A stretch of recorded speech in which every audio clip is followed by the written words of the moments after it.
Hi, I'm Cara. I am a PADI dive master. I don't work as a dive master full-time, and I go traveling quite often. So I thought it would be useful for me to share with you a few tips on how I prepare my gear for storage. So some of you might be coming off dive season now, or not really diving regularly, and it might be good for you to store your gear properly. So just as a background, I've been a diver for about 20 years, but I haven't been diving for 20 years. And in between, I've had to store my gear quite often in a tropical country. So currently, I'll be storing my gear in the Philippines. Temperature here, ranges from 28 degrees centigrade to 34 plus. And sometimes inside buildings, it can get very hot, which then contributes to the degradation of the gear, especially the rubber and the hard plastic. So I'll be giving you some really basic tips, going through each bit of gear I've got, and share with you what I've been doing over the past few years. So we'll start with the mask. I've had this mask for between 10 to 15 years, long time anyway. You can see that the rubber is yellowing a little bit from the age. There's a few nicks along the edge there, but generally the seal's still fine. I used this only last weekend. I'm still really happy with it. There's nothing else that's broken, so I'm going to keep using it until I can't. And one of the main things that I try to do for all my rubber gear is I carry around with me a tub of silicone grease. So I don't know if you can see that. There's nothing special about it. It's easy to find in any dive shop. But I've had this tub for several years now, and it's just about to finish off. And what I tend to do is I get very little and I dab the silicone grease on and rub it all over the mask, both inside and out. And what that does is it puts in a thin layer of protection on the silicone rubber and keeps it supple while it's in storage. So I do that for all the plastic bits as well. It doesn't hurt to rub a little bit of that on. Now this is the original strap, and it's still in really good shape, mainly because it's got this neoprene sleeve on, and that not only makes it easy to put the mask on while your hair is wet, but it also protects the rubber. So I recommend getting one of these for your own masks. One thing I noticed in my mask recently was some growth of mold and mildew around the edges there, and that was mainly down to storing it wet because of my travels. Not enough time to sort of have the gear dry up before I have to move on. So here I've got my dry old toothbrush, and what I do is I gently fold back the rubber to expose the areas where there's some growth of mold or mildew, and I basically just rub it off. I've got a bowl here of water with some very mild soap, but I don't really want to wet my mask again because I'm going to store it.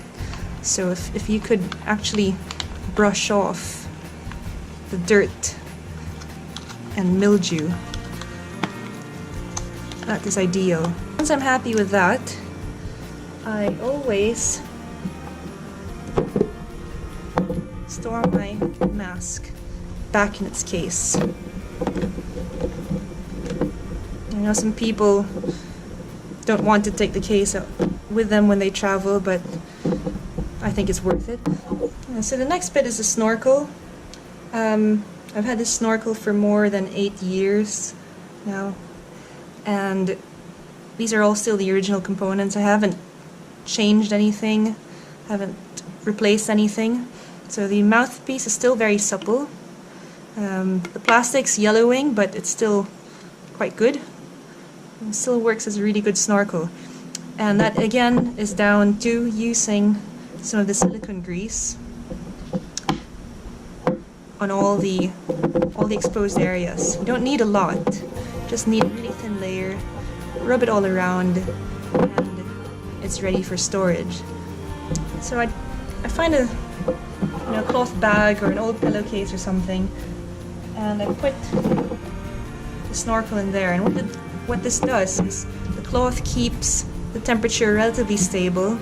It protects the gear from getting scratches, and it also protects the snorkel itself from getting any dust or pet hair stuck to it. I'll put this bag aside because I'll be putting other things in here with the snorkel. So the next bit of gear is the BCD. I've got the Aqualung Zuma, which is a very lightweight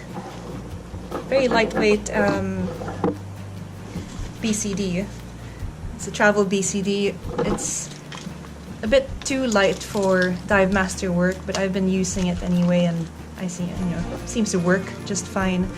And what I've done is I've rubbed silicone grease on all the plastic, the hard plastic components you find here, all the clips.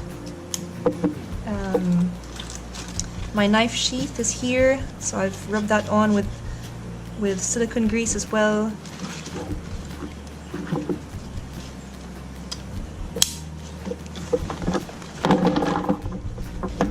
And I've done even the dump valves, the outsides. So you'll notice here that I've removed the hose, the BCD hose, and what I tend to do is after I've rinsed my gear, I hang it upside down to allow the moisture from the inside to escape.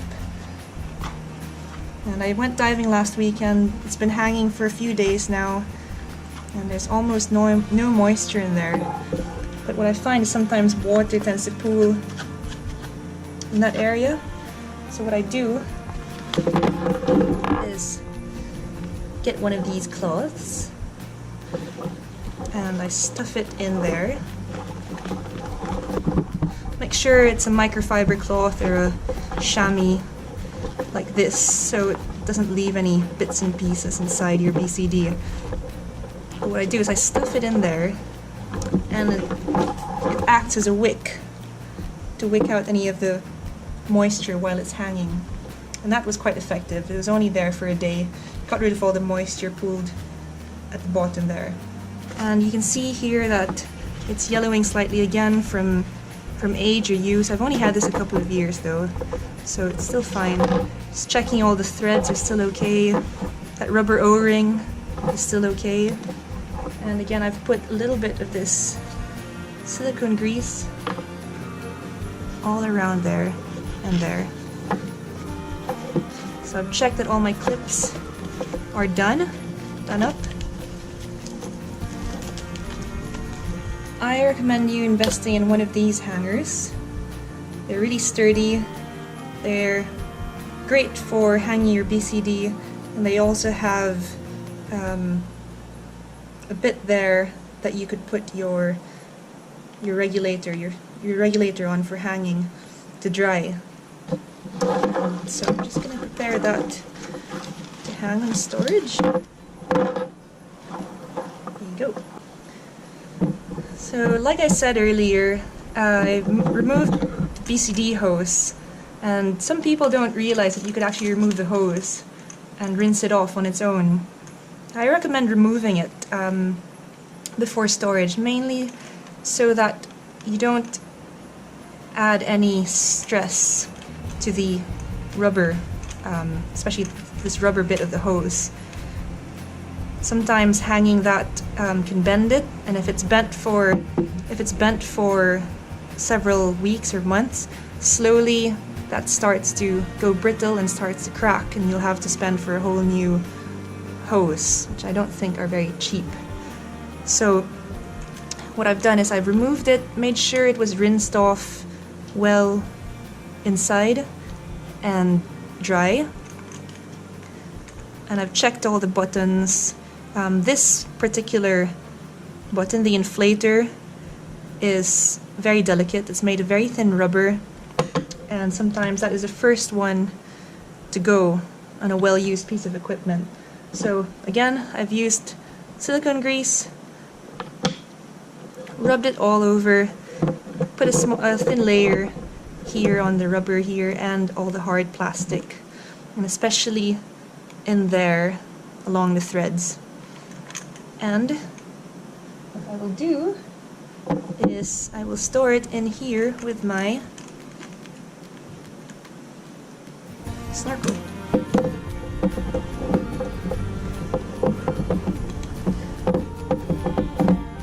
So I also make sure that these are stored flat in a drawer or on a shelf, or the bottom or top rather of the dive box, somewhere gravity won't act too much on it and damage the rubber components.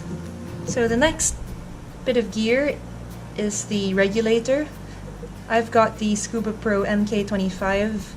I bought this about 10 years ago. I've still got all the original components here. Apart from servicing, I've added and changed a couple of hoses, but other than that, everything else is original.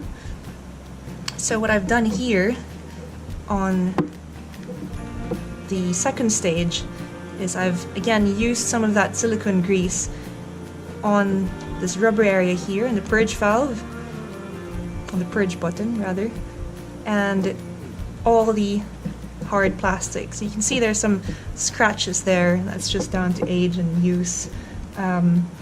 I've also got one of those mouthpieces that you can mold to your teeth, and I recommend them to people that get jaw ache, because that's completely changed my diving experience. So much more comfortable now. Done the same for the spare. I've put silicone grease there, checked everything, there's no tears, rubber seems fine. I can see some damage there in the hose, but it's not, they're only mild scratches, so just give your gear a once over and make sure you replace anything that might need replacing, especially when you've got some time, because if you suddenly want to go diving and you find that your gear is not really working, then it kind of sucks, doesn't it? Put grease on that high pressure hose there, checked everything once over, and quite happy. So before storing, I would check this thread for any salt buildup, because when you're releasing your tank, it's not only the pressure sometimes it makes it difficult, but also the buildup of salts there, especially if your regulator has not been rinsed properly for a while. And so what I've done is I've wet my toothbrush slightly and kind of just given it a quick brush off. And once that's dry, again, I put a bit of this grease just slightly around the thread. So you might have noticed I've got an extra long hose here. It's a MiFlex or MyFlex hose, and it's a lot more lightweight, but I find it really useful, especially because I tend to guide some shipwrecks, and if there's an emergency or someone would have to get on my spare or on my air, then I could hand this over to the diver, and it gives us, almost 2 meters or 6 feet of distance from each other. It's just a lot more comfortable, especially when going through some openings in shipwrecks. You don't have much space to go side by side. So I've got some old pillowcases here I'm not using, and what I tend to do is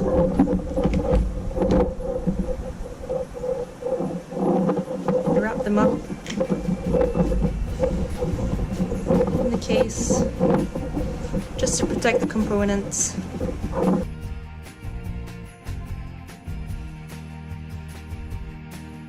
So once you've got them all wrapped up, I just put them in a really lightweight bag just to keep everything together. Once that's all neatly, or somewhat neatly, put in there, I always store my regulator lying down like this. I know some people like hanging them, but again, the force of gravity on these hoses eventually adds up over time. So you might find that you have some cracks forming if you hang your regulators. So I would suggest putting them in a drawer or shelf, protected from the elements, stable temperature, flat, like that.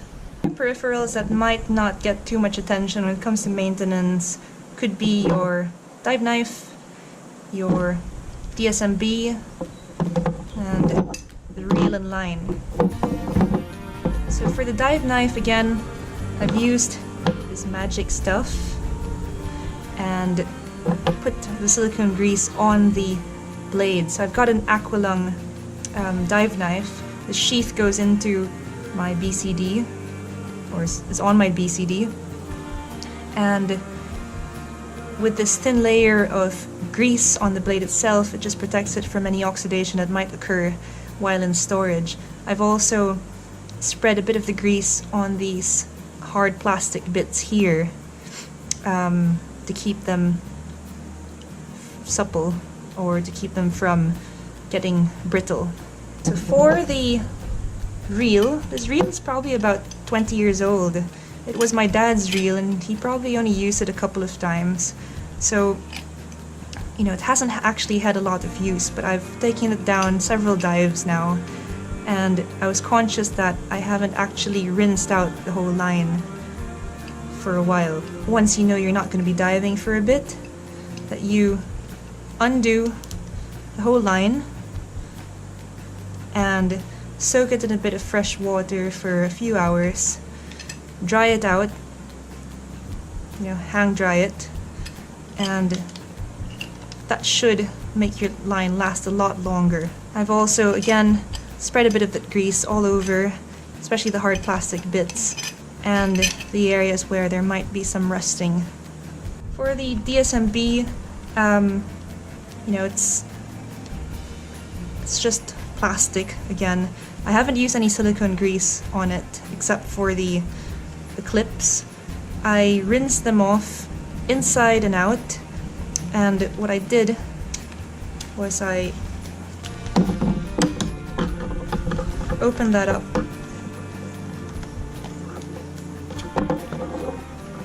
and hung it to dry. Finally, the fins, the workhorses of scuba divers. You can see I've got an old model of Maris fins. I've had these for definitely over 10 years, probably more like 15 now. You can see that they're really well used, but still very good. Haven't had a problem with them. And again, maintenance-wise, I've just spread a bit of that silicone grease on all the rubber edges, rubber surfaces, on the fin straps, these bits here in the middle, and generally just rubbed a little bit on the plastic as well. So you can see the edge of these fins. You know, there's a bit of wear and tear there, but generally still okay. There's no tearing, actual tears on the edges. And you might find that in a lot of rental equipment, this is the first bit to go. And that's mainly due to, you know, a few inexperienced divers using the fin tips to stand on the seafloor or in surfaces underwater. I know that some divers are still starting their journey into scuba diving, and they still don't have enough confidence to sort out their buoyancy, but the sooner you do that, the better. You know, it means your gear lasts longer, you're able to keep a horizontal position that's a lot more comfortable underwater, and you also look more pro. These always come with the fins when you buy them, or they should anyway. And what I always do is stick them in there, keep the shape of the rubber, and while I know I'm still diving regularly, I hang my fins from the straps to store them vertically. But since I am preparing my gear for long-term storage, I'll be putting them on a shelf or a drawer flat like this. And again, that's so that gravity does not act on any of the parts, making them uneven. So I've taken you through a few bits of gear and really basic ways in which I personally try to maintain and store them. You might have your own ways of doing things. If you would like to share any of your tips, or if you have any further questions or comments, or even just to say hi, then I'd really love to hear from you. Check out the links at the end of the video, and thanks for listening. Bye!